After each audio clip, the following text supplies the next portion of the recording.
स्वागत है इस वीडियो में। इस वीडियो में हम कुछ अकाउंटिंग टर्म्स को समझने की कोशिश करेंगे। अकाउंटिंग टर्म्स समझना ज़रूरी है, बिज़नेस को जानने के लिए और अकाउंट्स को भी जानने के लिए। अब इस अकाउंटिंग टर्म्स को समझने के लिए हम एक एग्जांपल की हेल्प लेंगे। फॉर एग्जांपल, जब भी हम कोई बिज़नेस स्टार्ट करते हैं, जैसे कि हम एक शॉप ओपन कर रहे हैं, तो सबसे पहले जो ज़रूरत होती है, वो ज़रूरत होती है फंड्स की, मतलब पैसों की। अब पैसे कौन से सोर्सेज से आ सकते हैं? कुछ पैसे तो हमारे पर्सनल सोर्स हो सकते हैं, जैसे कि हमारा अपना फंड या सेविंग्स, या फिर हम अपने फ्रेंड से पैसे ले सकते हैं, या फिर हम अपने रिलेटिव से पैसे ले सकते हैं। ये सभी पैसे हमारे अपने पैसे हैं, मतलब बिजनेस ओनर के अपने पैसे हैं। इन सभी पैसों को हम कैपिटल बोलते हैं। कैपिटल का मतलब होता है कि वो सभी पैसा या फिर पैसे के रूप में लाई गई चीजें जो भी हम बिजनेस में इंट्रोड्यूस करते हैं, वो कैश भी हो सकता है, वो किसी बिल्डिंग के फॉर्म में हो सकता है, लैंड हो सकती है, कुछ हमारे गुड्स हो सकते हैं, आर्टिकल्स हो सकते हैं, कुछ भी हो सकते हैं जो कि बिजनेस बिजनेस में इंट्रोड्यूस करता है, उसे कैपिटल बोलेंगे।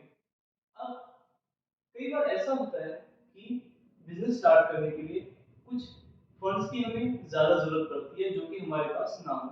अब उसके लिए हम आउटसाइड सोर्स पे रिलाई करते हैं। वो आउटसाइड सोर्स क्या हो सकते हैं? वो आउटसाइड सोर्स हो सकते हैं बैंकिंग चैनल। हम बैंक से लोन ले सकते हैं।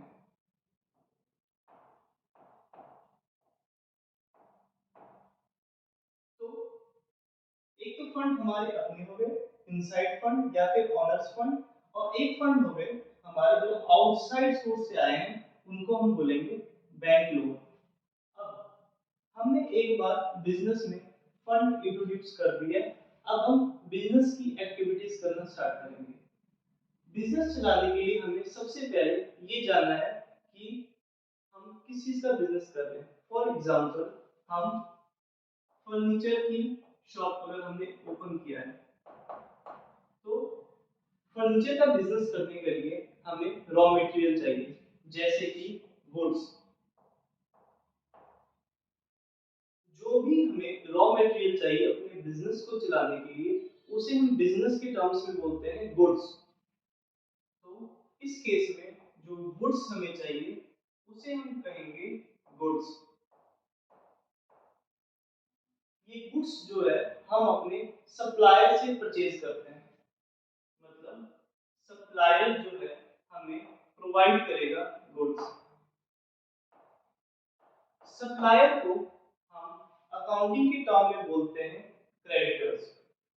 जो सप्लायर्स हमारे होते हैं, इसको हम अकाउंटिंग के टर्म में बोलेंगे क्रेडिटर्स। अब एक बार हमने गुड्स को परचेज कर लिया, अब हम इस गुड्स पे कुछ प्रोसेसिंग करेंगे। प्रोसेसिंग करने के लिए हमें मशीन्स की जरूरत पड़ती है, तो हम अपने बिजनेस के लिए मशीनरी परचेज करते हैं। तो हमारे बिजनेस में मशीन्स आएंगी। बिजनेस चलाने के लिए सिर्फ हमें मशीन्स की जरूरत नहीं है, कुछ और भी चीजों की जरूरत है जो कि लंबे समय तक हमारे बिजनेस में बनी रहती है और जिसको हम यूज करते हैं। एक तो हो गई मशीन्स, दूसरी हो गई फर्नीचर्स। फर्नीचर्स किस काम आता है? फॉर एग्जांपल, हमारी ऑफिस है, उसमें टेबल, चेयर्स, ये सब जो लगे हुए हैं जिसको हम यूज करते हैं, वो हमारे फर्नीचर्स में। अब इसमें और भी कई चीजें हो सकती है, जैसे कि हमारे एसी, हमारे मोटर व्हीकल,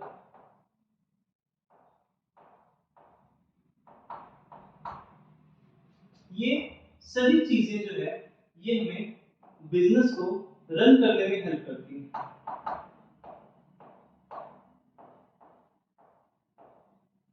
और ये लंबे समय तक हमारे बिजनेस में लगी रहती है और हमें हेल्प करती है। इन सभी चीजों को हम कहते हैं फिक्स्ड एसेट्स और सिंपली एसेट। अब क्योंकि हमने मशीन परचेज कर लिया है और हमारे पास गुड्स हैं, तो हम मशीन का यूज करके इस गुड्स के ऊपर प्रोसेसिंग करेंगे।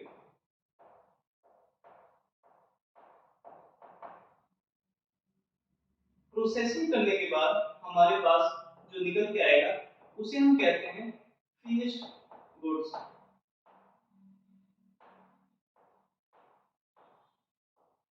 ये फिनिश्ड गुड्स जो है ये हमें ये वो गुड्स हैं जिसको हम मार्केट में सेल करते हैं। अब जब भी हम फिनिश्ड गुड्स, जिसको हम फाइनल गुड्स भी बोल सकते हैं, जो कि रेडी टू सेल है, उसको हम मार्केट में सेल करेंगे। मार्केट में जब हम गुड्स को सेल करते हैं तो दो तरीकों से सेल कर सकते हैं। एक तो हम कैश पे सेल कर सकते हैं और एक उधार पे सेल कर सकते हैं। इसके दो तरीके हो सकते हैं। एक तो हम कैश पे सेल करेंगे और दूसरा उधार पे सेल करेंगे। अब उधार को बिजनेस के लैंग्वेज में हम कहते हैं क्रेडिट।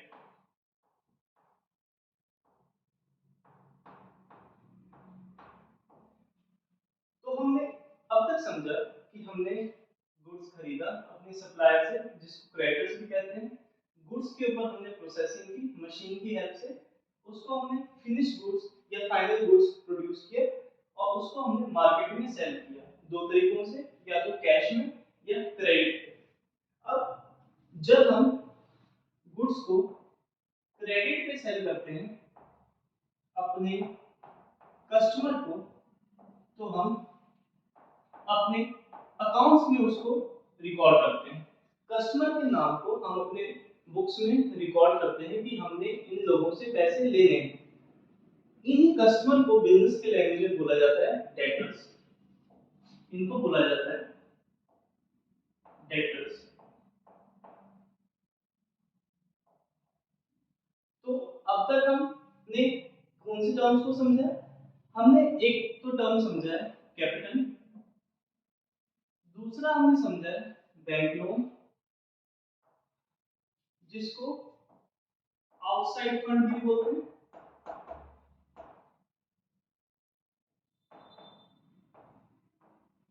और कैपिटल को हम बोलते हैं ऑनर्स फंड। ऑनर जो कि बिजनेस का मालिक है, ये उसके फंड है, और ये हो गया आउटसाइड फंड। और हमने क्या समझा? हमने समझा फिक्स्ड एसेट्स। ये वो चीजें हैं जो कि हमारे बिजनेस में लंबे समय तक रहती है और हमें बिजनेस रन करने में हेल्प करती है। उसके बाद हमने समझा गुड्स। गुड्स वो चीजें हैं जो कि जिसमें हम डील करते हैं। जैसे कि हमारा फर्नीचर का बिजनेस है, तो हम फर्नीचर बनाते हैं, तो वुड्स की हेल्प से हम फर्नीचर बनाते हैं, तो वुड्स जो है हमारा गुड्स हुआ। उसके बाद हमने समझा क्रेडिटर्स, जो कि हमारे सप्लायर ऑफ गुड्स होते हैं। उसके बाद हमने समझा फिनिश गुड्स, ये हमारा रेडी टू सेल प्रोडक्ट है। उसके बाद हमने समझा क्रेडिट। तो इन सब चीजों को हमने समझा। अब इसमें एक ऐसा पॉइंट है जो कि बच्चों को बहुत कंफ्यूज करता है। फॉर एग्जांपल, यहाँ पे हमने एक फर्नीचर लिया है एज अ फिक्स एसेट। अब हमारा बिजनेस भी फर्नीचर का है और हम फर्नीचर को अपने लिए भी यूज कर रहे हैं। तो कई बार ऐसा होता है कि जिस चीज में हम डील कर रहे हैं वो चीज हम अपने लिए भी यूज कर सकते हैं। तो वो चीज जो हम अपने लिए यूज करते हैं वो हमारा फिक्स एसेट है। बट जो चीज हम सेल करने के लिए अपने शॉप में रखते हैं उसको हम गुड्स कहते हैं। तो यही एक डिफरेंस है। उसके बाद इन सब चीजों के बाद अब एक पॉइंट जो रह गया जो कि बहुत इंपॉर्टेंट है, उसको हम कहते हैं ऑपरेटिंग साइकिल इसको समझ। अब हम समझेंगे कि ऑपरेटिंग साइकिल क्या होता है। हमें पता है कि बिजनेस जब हमने स्टार्ट किया तो हमारे पास कैश है, कैश से हमने बिजनेस स्टार्ट किया। उस कैश से हमने गुड्स परचेज किए। ये वो प्रोडक्ट है जिसको हम मार्केट में सेल करते हैं। उस गुड्स पे हमने प्रोसेसिंग की और उसको हमने फिनिश गुड्स बनाया।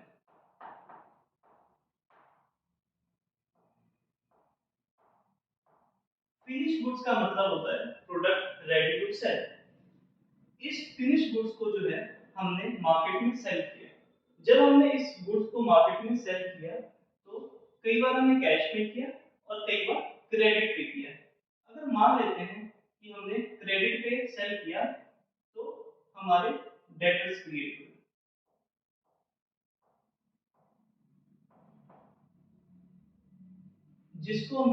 जिसको हम कस्टमर भी कहते हैं। अब ये कस्टमर जो है हमें कैश वापस देंगे। जब ये कैश वापस देंगे तो ये हमारा साइकिल कंप्लीट होगा। फिर से इस कैश से हम गुड्स खरीदेंगे, इस गुड्स पे प्रोसेसिंग करके फिनिश गुड्स बनाएंगे, फिर से डेटर्स जनरेट होंगे या फिर कैश जनरेट होगा और जब डेटर्स जो जनरेट होंगे ये हमें कैश वापस देंगे। तो इस साइकिल को हम कहते हैं ऑपरेटिंग साइकिल।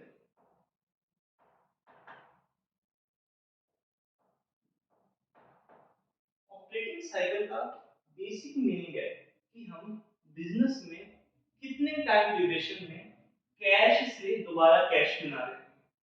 ये बिजनेस बनाने का टाइमलाइन है कि हम अपने कैश को कैश में दोबारा कन्वर्ट कितने टाइम में कर लेते हैं।